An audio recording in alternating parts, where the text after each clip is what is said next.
Okay, so today is the first podcast with Linda Lowdown, and today I have one of she started out as my client, and then she became my assistant, and then she became a realtor on my team, and now she's out on her own as an independent agent. Please welcome Sarah McDaniels. Hello. Thank you for coming. Thanks for having me. You're welcome. Well, thanks for putting up with me. So, first question. Let's go back to the beginning. How did we meet? I inquired, or my husband inquired on Realtor.com about viewing a house. I think we blew up your phone. And then you showed us the house, and that was it. Yeah. And so when you bought your first home, did you ever imagine real estate would become your career? No, absolutely not. No. I thought medical field. What made you trust me enough not to just buy a home, but to later work with me? So to buy a home, we were distracted by all the pretty things. It was like a kitchen remodel and it was a flip, and you started pointing out everything wrong with the property. So we're like, oh, well, she's bluntly honest. She's not going to just make a sale out of us. And then I think through the process, I learned to trust you. Thank you. Yeah, you're welcome. I am blunt and to the point. Yeah, which is good. So then you bought the house, and then later on you decided you wanted to become in real estate. Yeah. So what made you decide to become an assistant instead of jumping straight into sales? So my brother-in-law is a real estate agent in Southern Ohio. He kept telling me I should do it because I wasn't doing anything at the time. I reached out to you and just asked you your opinion, and then you very kindly said, real estate isn't what you think. Maybe start learning from the bottom up. So I took your advice and became your assistant to learn from the bottom up. Yep. I remember going, I have an idea. Yes. How about becoming my assistant? How about? What surprised you most about the behind the scenes side of real estate? That the showings, so what I saw as a buyer and what you think we are is maybe 1% of what we actually do. That was the most surprising, is how much is actually behind the scenes. And we're putting out fires, or you were putting out fires at the time before your client even saw them. And a lot of times I don't even think your client saw them. No. It just was perfect. Smooth. They're like, this is easy peasy. It's such an easy job. It's not. No, as I'm pulling out my hair and everything else. What skills did you learn as an assistant that you still use every day? Communication, structure, work your CRM every day. Yeah, it's not just. And if someone doesn't know what a CRM is, what is yours? It's our database where we keep all of our clients. We're reaching out to you every day. We're emailing, it is our lifeline. Yes. If you're not working it and you're wondering why you're not getting responses, well, that's why. Or you're not getting the business because you're not contacting your database. Yep. So then after you're working as my assistant for a little while, then you decide you're going to become a realtor. Yeah. So what was the scariest part of becoming a licensed agent? Being the person up front and not behind the scenes, right? It's easy to make the phone calls and nobody really knows you. It's safe there. And being the face was scary to me. The face. Mm-hmm. What did being on a team help you with most early on? Having the support, learning, being able to shadow you and inspectors and covering, I got a lot of experience just for covering some of your showings, some of your inspections. So being on a team and actually learning from the bottom up gave me the most, I think that's the most helpful. I wasn't just thrown into it and there you go, be a realtor. Thrown to the wolves? Yeah, thrown to the wolves. Yep. Was there a moment where you thought, okay, I can actually do this? I don't remember a moment of oh, I got this, pat on the back. I just remember being oh, I'm doing it. I think sometimes I might still be am I doing this? And then I look and I'm oh yeah, I'm doing it. Yeah, you're doing it. I'm doing it. So now you're starting to, go out on showings and creating your database and your relationships with clients and stuff. So what helped you gain confidence the fastest in this business? For me, again, it was learning from the bottom up. I think if I would have just been thrown to the wolves and everything was chaotic and I wasn't learning, I wouldn't have made it. So for me, building confidence and growing was mastering each step. Okay, I mastered paperwork. I mastered the CRM. I mastered this skill. So it's mastering each skill before I can do it. But, and that is like important because Yes. there are so many steps in the real estate business. I mean, I was lucky. I learned about inspections before I was a realtor. Most realtors they've become licensed and they've never even seen an inspection. So, Yep. Taught you from the bottom up. Was there a deal or a client that really changed how you saw yourself as an agent? I don't remember a specific client, but I remember deals that I thought I was going to go crazy, and I had to call you just to make sure like it was normal. That real estate is hard. There have been some clients that have really pulled at my heartstrings, and I realized I'm not in it just to make the sale and go on to the next. I really truly care, and I want each house to fit my client's needs. So I couldn't pinpoint one, but there have been many. Many. Yep. And sometimes the heartstrings do get pulled, and then you're like, okay, I'll do this, or but in the long run, it makes you feel Better. good. It makes you feel good about what you do. What do you know now that you wish you knew in your first year? Set boundaries. If you don't set boundaries, you're going to get burnt out. When you're brand new as a real estate agent, I feel like I was like, I'll take the 11 or p.m. call. I'll start work at 6 a.m. And I was constantly getting up from the dinner table. I was leaving. I wasn't spending any quality time or having a day off. So set boundaries. Turn your phone on silent at a certain time. You have to have it. If you're fried, you're not really being a good real estate agent. And I remember being new in the business, and every time the phone would ring, I would jump up. Dinner time, the phone would ring, and I'd be like, okay, I just go. And then I'd come back after the conversation, and the whole family would be done with dinner, and I'd be sitting there eating cold food or whatever. But sometimes, I mean, when you first start out, you do that just to build the relationships and stuff. But then you do have to learn to, If you don't set boundaries, then I think that's the expectation you're setting. If you're answering calls at 11 p.m., then that's the expectation you've set for your client. So set clear boundaries. Make sure you're good and you have your own time to just breathe. Decompress. Yes. Okay, so now you've been in the real estate business on a team for a little while. Yeah. And then you are starting to decide whether you want to go to become an independent agent. How did you know it was time to go out on your own? Yeah, so you always taught me to track everything, where my leads came from, where I was making my money, what was working and not working. And then, so for me, seeing that a lot of what you taught me to get my own business was working, and I was getting my own business. And as I learned and gained a little confidence, it just, at some point, I'm like, okay, if I never cut the strings, I'm never going to do it. And it just made more sense for me to stay, but also be on my own. Yeah. And we always would have conversations at team meetings, and I would be like, well, you're going to leave me soon. Yeah, like I mentally knew that it was time for you to go, but you had to make that decision to go. I think you also, once I started, you're like, look, my goal is to grow you as a good real estate agent so you can work on your own, because I could die tomorrow. You always say, I could die tomorrow. What are you going to do? So joining your team, you always set that expectation of you should be able to do this on your own if you want to.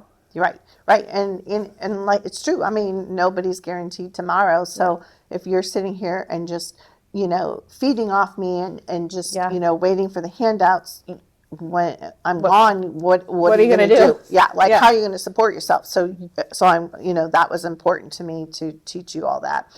What was the hardest part about making that transition? Hardest part, reminding myself that I can do it. I am a good real estate agent, or I was a decent real estate agent. And then, so have faith in myself. And also, I think I really liked the environment. So there's a little bit of fear of, if I left the team, am I still going to have the good mentorship and good environment, the office, which I do, and I'm very thankful for. But I think that was the hardest thing of leaving, because it was, I love the atmosphere here. What support mattered most to you during that step? Being able to call. Being able to call and say, oh my gosh, is this normal? Oh my gosh, are these really how, just, I guess, having the support still. Yeah. It wasn't, I was thrown to the wolves. Yeah. And I remember you coming in and having a formal meeting with me. And every time she always had a formal meeting with me, I knew something was wrong. And when she brought up the fact that she wanted to go out on her own, I remember going, it's about damn time. I know. And she was like, I could see her eyes were like, what do you mean? And I'm like, look at the board. You can do this. You can go out on your own. You're fine. I will never forget that. I can still see your face doing A little stressful. And then it was like a... So now you make the transition and you become an independent agent. But you never left the RE/MAX. So why was it important for you to stay in the same office? Because I like the atmosphere of the office. I like that we truly support one another. You know I could go on vacation, or if something were to happen to me, like this summer I had things happen, and you guys you helped me and you covered. I would do the same for you guys. So it wasn't that I wanted to leave the office because I love the atmosphere and I loved just the dynamic of everybody. I just wanted to, be a solo agent. So I think the atmosphere and truly being supportive and a good brokerage, that's why I stayed. And we're happy to have you. I might threaten you a couple times to leave, but They'll never get rid of me. How does having a supportive office culture impact your business? Well, being able to know that I can not that we really take time off as real estate agents, but if I needed to take time off, I know I'm covered. I know somebody will help me. I know I can run ideas off of anybody on the team or you and call you and say, hey, what do you think about this? So having that collaboration in the office is probably the biggest thing. Yeah, the biggest thing for me. So what does collaboration look like now for you than when you started? So when I started, it was me and you. That's right. We bounce things off of each other. So the biggest change or the difference is there's many different personalities, different people. So we get to bounce things off of. There's many ideas, not just two. Yeah. Bigger collaboration. Yeah, because everybody thinks differently. Yeah. And so it does help out when we want to do certain things. Yeah. And it changes your perspective. Like, I never thought it that way. Yep. Mm-hmm. So now you've been in the business 6 years, 7 years, something like that. 6, 7, 6, 7. What would you say to someone who's a client today but thinking about a career change? If they're, getting into real estate, like I messaged you, would really be start from the bottom up. If you can be an assistant or licensed and shadow under somebody, join a team, start from the bottom up. You're not just going to join the team or be a real estate agent and it's magically successful and very easy. It's learn from the bottom up. Make sure you really want to do it because it's a lot harder than you think. Yeah, it's not just opening doors for people. What's the biggest mistake new agents make early on, do you think? Not joining a brokerage or team that actually trains them and lets them shadow and not setting boundaries. Because I think it gets hard, they're not being trained, and they get burnt out, and that's why so many people leave real estate within the first 2 years. Yeah. Mm-hmm. What advice would you give someone who's scared to bet on themselves? Do it. I was afraid every single time. Every single time I made a move, I left medical field, went to this, and I didn't think I could do it. But I did it, and I succeeded. So just do it. Just do it. And you have really grown, and I've gotten to see that from being from being a client to an assistant. Being a 20-something-year-old, yeah. All right, so now we're going to look back at your journey, like from over the years. Looking back, what are you most proud of in your journey? Well, actually taking the leap of faith and doing it and just putting my head down and doing the work and not letting outside or my own insecurities kind of defeat me. Not quitting when it got hard, because there was a time.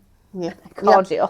And I'm probably most proud of you for who you are today and how successful you have come, because you have grown a lot over the years. A lot. Doing the work from the bottom up. Yeah. How has real estate changed your life outside of work?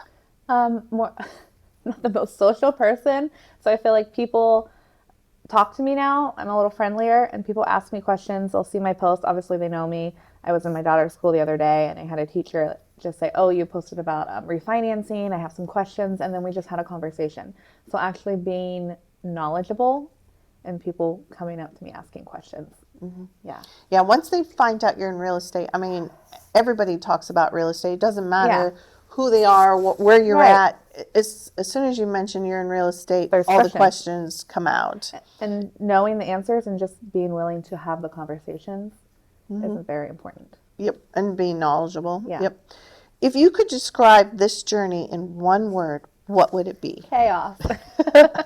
Yeah. So I always say there's bad chaos and then there's good chaos that makes, if you let it drive you and you overcome it and it pushes you, like if you're uncomfortable or if you're not uncomfortable, you're not growing. So if you're ever in a stagnant and very comfortable, you haven't let the chaos in and you haven't pushed yourself. So I always say chaos in every deal.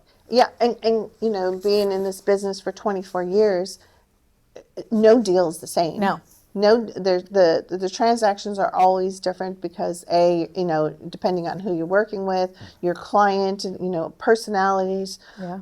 What can go wrong? What doesn't go wrong? Yeah, and I think in this business we're lucky if we get one deal a year where it's smooth. Everything else is adapting. You have to adapt. Yeah, I mean, I'm still learning, and like I said, being in it for 24 years, every deal, I'm still learning something. Yeah. So we're almost done with the podcast, but I wanted to ask you a couple questions. Okay. So what's something most people don't know about you? I like to ride Harleys, or at least in the back of a Harley. I think people think I'm probably pretty quiet, and they don't see that about me, but yeah. And I was thinking also you're do mentorship. Oh, yes. I mentor at-risk youth at Sandy Valley every Tuesday if you're interested through the Legacy Project. Right. Yeah. And then when you were about to quit real estate, I forced. Yeah, voluntold. You voluntold me to join WCR, Women's Council of Realtors. So I am the president-elect this year of Women's Council of Realtors. Yep. And you're doing a very good job at that. Thank you. And so if you weren't doing real estate, what do you think you'd be doing? I don't know. I always thought I'd be in the medical field. I was like pediatric nurse or pediatrician. And then when I started that journey, I realized that was not for me. So I think I was at a loss and I didn't know. And then real estate jumped in my life. So I know I wouldn't be in the medical field, but I don't know what I'd be doing. Yeah, I started out going to school for architectural engineering. Yeah. I never thought I was a salesperson, or I could be a salesperson, and then here I am, still in real estate years later. What's one goal you're excited about for this year or for next? Well, in the next few years, at some point, I do want to start my own team. I don't know, if that's this year, next year, 5 years, but that's my next big goal, is starting my own team. And I'm excited about it, but I just have to figure out when. Again, taking the step, the leap of faith. Yep, and see, that's one thing I like. When I seriously say I'm proud of my team members, I really am very proud of them, because I have literally watched you grow. Sometimes we joked and we said you were like a little mini me, so little mini me. Because when I started to grow on the team, if they couldn't get a hold of me, they would go to you, because you and I both basically would have the same answers, because we're blunt. Yeah, we are blunt very to the blunt. point. So there's no BS here. Yeah. So anyway, well, this is the end of the podcast, and I want to thank Sarah McDaniels for joining me and being my little guinea pig for doing the first one. So I truly appreciate you stopping by and helping me out. Of course. All right. Thank you.